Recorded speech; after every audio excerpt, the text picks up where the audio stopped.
Tonight on KVR News, the Not on My Campus initiative takes off, what you need to know.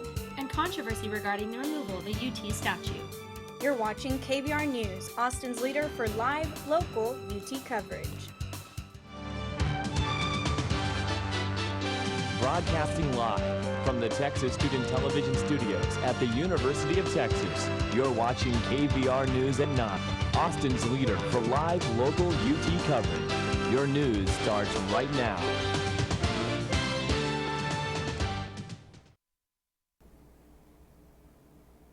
Good evening and welcome to KVR News for Monday, March 30th. I'm Cassandra. And I'm Avery Travis. Last week, a student-led movement gained national attention for raising awareness on sexual assault.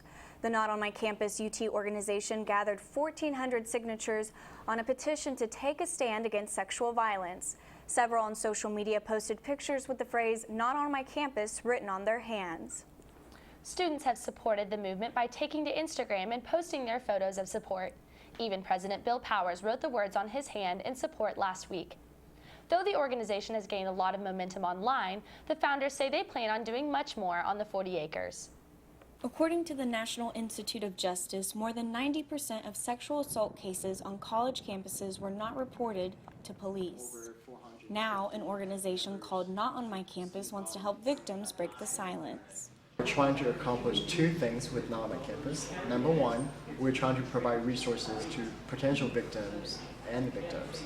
Secondly, we're trying to create a conversation on campus, creating a dialogue and making people asking themselves, why is it okay for us to adopt this rape culture?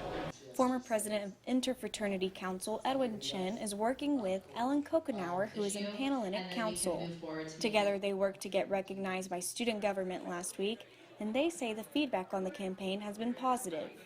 We're just automatically shocked by the amount of responses we got. On social media, UT President Bill Powers, student athletes, and alums have shown support for the campaign. The organization's social media accounts gained momentum last week, but the organization wants to do more than attract endorsements online. We do not want this to be a 1 week out of the year type thing. Their hope is that more victims feel open to reporting cases and finding resources available to them, and that UT students make the pledge to take a stand against sexual violence. Cassandra, KVR News.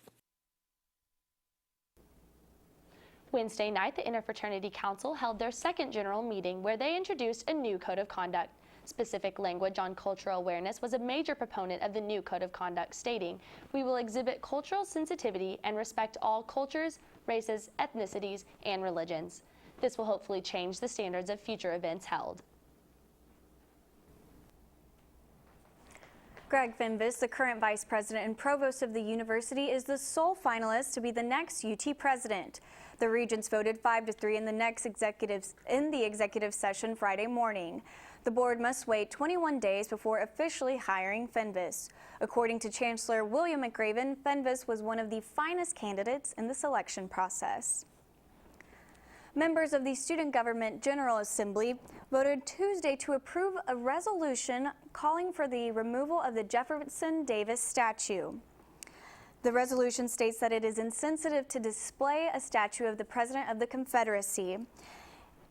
And the resolution was co-authored by Xavier Rofnowski and Rogi Mandelapu during their successful campaign for student body president and vice president. While most concerns about removing the statue focused on preserving history, the duo received some harsh backlash on social media that they posted to their campaign on Facebook. It's more funny than anything, I would say. So that's why we decided to compile our favorite ones and post them. It was because the best way to embrace hatred like that, in my opinion, is to laugh at it. Going forward, I think, now that we've essentially said that the student body wants this to happen, it's really working with administrators and the people in charge of the campus to actually get it done. Last Wednesday, students of the Palestinian Solidarity Committee protested against the Texas Hillel's annual Israel Block Party. The group claimed that the cultural festival ignores the current oppression of the Palestinian people, while also celebrating controversial leader Netanyahu. Nia Wesley shows us what happened. The Israel Block Party is put on by the Jewish Student Organization, Texas Hillel, with the support of several Israeli student groups. The festival showcases Israeli culture with free food, music, interactive booths, and even a live camel. Protesters say the 16th annual Block Party downplays the suffering of the Palestinian people under the current Israeli Prime Minister Netanyahu. They also say the university supporting the festival is an insult to Palestinian students. You are celebrating Israel, who has Palestinian children detained in prisons. I don't have to say anything else. It's shameless. How can we be going about these activities without addressing this issue? Texans for Israel member Katie Keenan says the festival acknowledges the concerns of protesters, but was created solely to share the beauty of the culture with the UT campus. Every country has its problems. Every country has issues. America has problems, you know?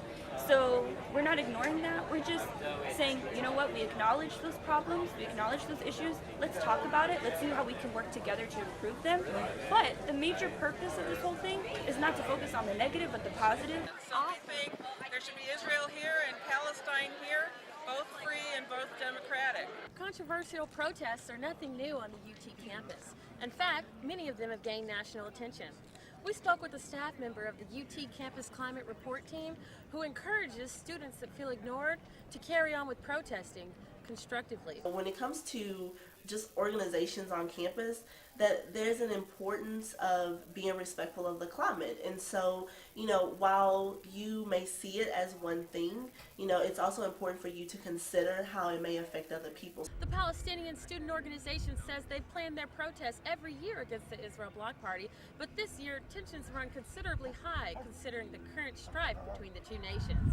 For KVR News, I'm Nia Wesley. UT System Chancellor Admiral William McCraven has selected 5 finalists to be the next student members of the UT System Board of Regents. The board, which governs the 9 UT universities and 6 UT health institutions, has 1 student member and 9 regular members, all selected by the governor. The student regent has duties similar to the other members aside from the ability to vote and be counted for meeting quorum.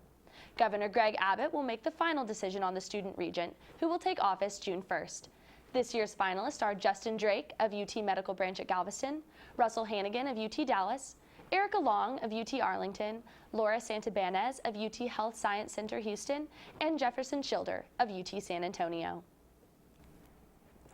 This upcoming week is a busy one on the academic calendar for UT students. Today, March 30th, was the last day for graduate students to apply for a law degree or change registration in a class to a credit or no credit basis. Next Monday, April 6th, marks the last day undergraduates and law students can change registration in a class to a pass-fail basis. Next Monday is also the last day undergraduates can register an absentia, withdraw from the university, or drop a class except for urgent non-academic reasons. Additionally, it is the last day to apply for an undergraduate degree. Check the registrar for more information for university dates and deadlines. Still to come, how a group of refugees is letting their voice be heard. And why hundreds of students were covered in colorful powder this weekend. You're watching KVR News.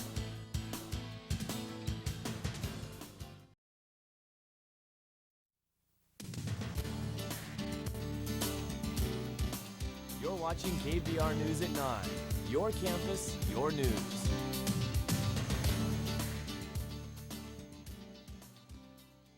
This past Thursday's Salado Bridge collapse, there are currently 380 construction projects in Central Texas. Of those 380, 57 involve the reconstruction or construction of bridges, at least 5 are located on Interstate 35. However, all bridge projects in the Austin area do not include work on their corresponding interstate. This past November, when Proposition 1 was denied to include a light rail system, consequently, it also disallowed an additional $400 million for road projects. With the incoming of Central American children and their families in 2014 seeking asylum from the United States, thousands were put in detention camps in Texas. Now protesters are looking for the immediate release of these families, and they gathered downtown this past week. Sandy Marin has more on this. Many people are gathered in front of the Pickle Federal Building here in Austin, Texas, demanding for the release of thousands of women and their children who came from Central America that are being detained in detention centers all across the nation. The message that we want to bring people today is calling on the President, Obama, to release all the women and children on their own recognizances and to shut down all the detention centers, as he did in 2009 when he shut down the Huddle Family Detention Center. There are people that are not going to forget that people are locked up behind, prison doors for no reason at all. This is a very inhumane and unjust issue. It's an action that violates the civil rights and human rights of people that are being detained, that refugees are never detained as far as we know in any other country, and we should not in a democracy be doing this. The immediate goal is to have these 20 families released. I've known many of these 20 families, and they're fleeing things that I think if the American public knew the types of things that they were fleeing: gang violence, violence from corrupt military and police in Central America, sexual assault, domestic violence. If people knew the conditions that they were facing, you would see that these are legitimate refugees, and I think people would be open to accepting these people into our society. However, we don't see that. All we see is the image of people crossing the border as if they are committing a crime, when these women and children actually didn't cross the border, quote unquote, illegally. They came and turned themselves in and asked to apply for asylum, and they were detained. Unfortunately, the reality that we live in right now in Texas is that in Carn City and Dilley, Texas, women and children, mostly from Central America, are being held in basically immigration, detention, prison camps. KVR News. The 23rd annual 40 Acres Fest was held this past Saturday, where people of all ages enjoyed games, food, and fun provided by student organizations. This year's attractions included a petting zoo, balloon darts, bungee jumping, and many others. The festival concluded with small pools opening up for the headlining act, Rah Rah Riot. Campus Events and Entertainment is responsible for putting on the event every year and says that a lot of planning, preparation, and help from the UT community goes into making this event successful. 40 Acres Fest actually started up back in the 90s, so it's actually a campus tradition. It's been hosted annually in the spring, and it's usually a big event that organizations across campus can come host booths at, and then we actually have students perform, and then we have students come and attend the event. So it's basically an event for students by students. The University of Texas welcomes its first LGBT sorority. Gamma Rho Lambda is a national Greek organization that prides itself on being inclusive of all women, gay, straight, or transgender. Lauren Ferguson, president of the sorority, says she is excited to share this option with the LGBT community. So far it's been really awesome. It's just a bunch of people who are really excited about this. So everyone's working really hard to make sure we're setting a good foundation. For our first pledge class, we're really just looking for anyone who could think that maybe we're a safe space for them. Gamma Rho Lambda will conduct their first rush recruitment fall 2015. Holy, the Festival of Colors, took place Sunday on the LBG lawn. Students celebrated the arrival of spring decked out in white t-shirts, and college men, women, and dogs waited in line to receive the colored powder in order to join in on the action. The festival was organized by the Hindu Students Association at the beginning of the spring season. I think it really universally draws a crowd, whether you're part of the Hindu Association. Everybody can get behind something like this. This is why the color run took off so well. It's something that 5,000 people can all get together and just throw colors on each other, and it has a really universal appeal. The organization, People Organized in Defense of the Earth and Her Resources, held its annual Cesar Chavez Si Se Puede March on Saturday. Paul Chavez, son of Cesar Chavez, led the march. Marchers arrived at City Hall after assembling at Teresa's Library. There were speakers, including Austin Mayor Steve Adler, and entertainment at the event.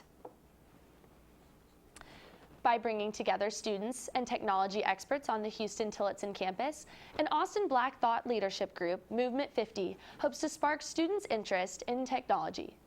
Luke Minadani explains how they are using a hackathon to promote diversity.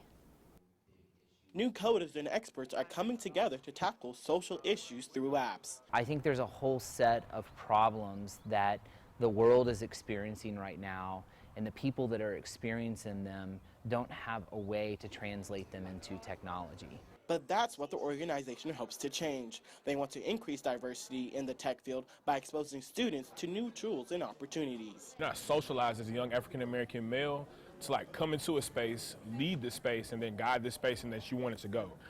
Google recently released its numbers for diversity, and similar to many large tech firms in the Silicon Valley, 1% of Google staff is African-American, 2% is Hispanic, and 17% are women. One of the Div Hackathon mentors says the setup of the program and its participants are unique. The other hackathons are more focused on performance, on trying to show off all the things you can do. This one's focused on getting everyone learning. Students were able to create games and apps to solve social justice, health, and education issues. Mentors guided students through the creation process and final presentations. To help other people see from a different perspective what happens and like what your privileges are because you're not diverse. Jane says to solve issues of diversity, more events like these need to happen.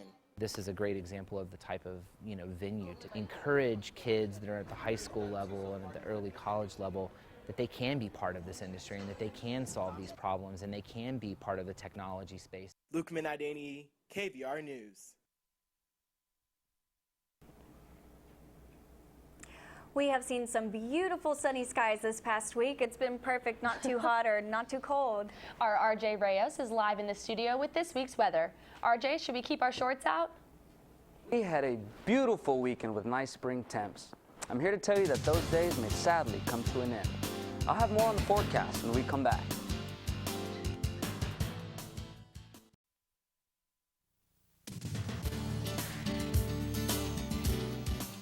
Have a news tip or story idea? Call the KVR News Tip Line, 475-8181.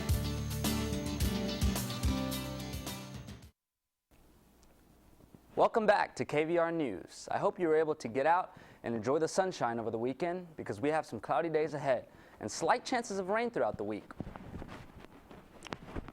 Overnight, temperatures will drop into the low 60s. Tomorrow, we are expecting isolated thunderstorms and a 20% chance of rain. For Wednesday, it will remain mostly cloudy and warm with a high of 78 degrees, but there is a 40% chance of scattered showers. It's the best shot of seeing rain all week. Thursday, we will get a break from the clouds. It will be mainly sunny with a high of 85 degrees and a low of 63. Friday, the clouds will make a comeback, but it will remain warm with another high near 85 degrees. Now, Friday evening, a cold front will push through and it will make for a cooler weekend with more chances of rain. Saturday, we expect a high of 69 degrees and a 20% chance of scattered rain and thunderstorms. And finally, your Easter Sunday will feel about the same with a high of 67 degrees, a low of 52 degrees, and a 20% chance of showers throughout the day. There you have it, a cloudy week and a cool weekend ahead of us. Live in the Weather Center, RJ Rayos, KVR News. All right, thanks, RJ. Coming up, we have Matthew Adams from College Press Boxes to talk Longhorn sports after the break. Stay tuned.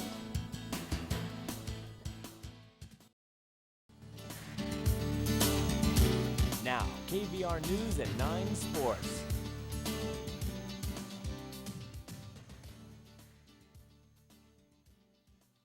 We start off with news of a big farewell tonight.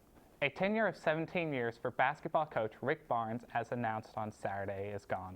The Longhorns will be on the search for a new coach next season, despite Barnes reporting that he would return for another year following the loss to Butler in the first round of the NCAA tournament.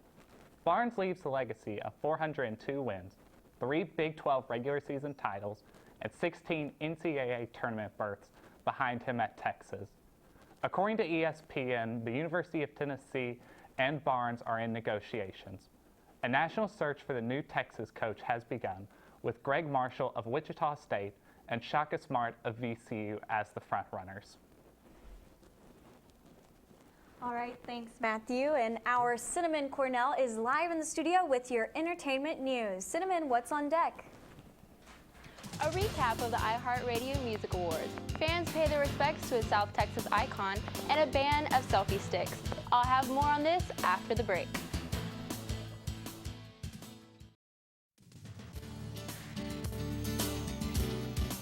You're watching KVR News at 9. Your campus, your news.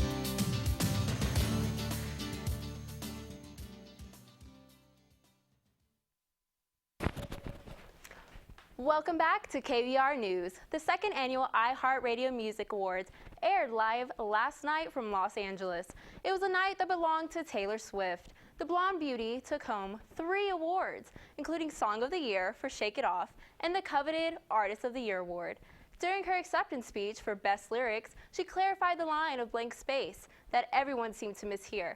Sam Smith added yet another win to his repertoire, taking home the award for Best New Artist. Ariana Grande, Nicki Minaj, and Jessie J won for Best Collaboration for the hottest song of the summer, Bang Bang.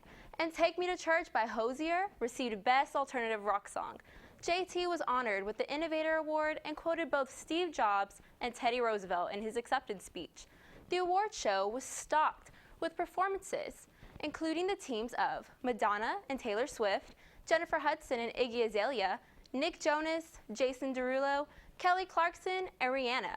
Host Jamie Foxx teamed up with Chris Brown for their song You Changed Me, and Snoop Dogg performed Peaches and Cream, with Taylor Swift dancing in the audience, as usual. Today marks the 20th anniversary of Selena Quintanilla Perez's death, and her fans still remember her dearly. The Mexican-American star was known as the Queen of Tejano music.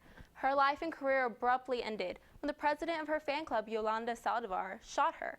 Singers Selena Gomez and Becky G have called Selena an inspiration and idol.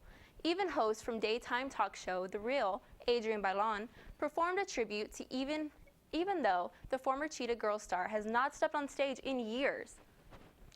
2 of the biggest music festivals have decided to take a stand against the selfie stick. Coachella and Lollapalooza are among a growing list of festivals who think the selfie stick is better left at home.